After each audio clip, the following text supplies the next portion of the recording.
13ই জানুয়ারি park সার্কাসের একটা নামী শপিং মলের 5 নম্বর গেটের সামনে থেকে প্রায় 11.5 লক্ষ টাকা নগদ ছিনতাইয়ের ঘটনা ঘটে। তিনজন দুষ্কৃতী এই টাকা নিয়ে যখন একজন বেরোচ্ছিলেন, তিনজন দুষ্কৃতী একটা বাইকে করে এসে সেই টাকা ছিনতাই করেন। এরপরই তদন্তে নামে কড়েয়া থানা, বিভিন্ন টিমে ভাগ করে দেওয়া হয়।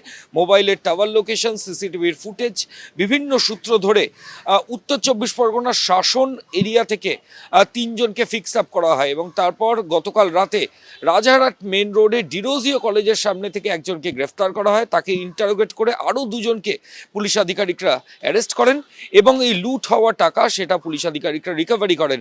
এই মুহূর্তে আমরা কড়েয়া থানার সামনে রয়েছি। যে বাইক আমরা দেখাচ্ছি এটা কিন্তু ছিনতাইয়ে ব্যবহার করা হয়েছিল। পুলিশ আধিকারিকরা এই বাইকটাও রিকভারি করেছেন। তিনজন দুষ্কৃতীর কোনো অ্যান্টিসিডেন্টস অর্থাৎ তাদের আগে থেকে কোনো অপরাধের নজির আছে কিনা সেটাও কড়েয়া থানার পুলিশ আধিকারিকরা খতিয়ে দেখছেন।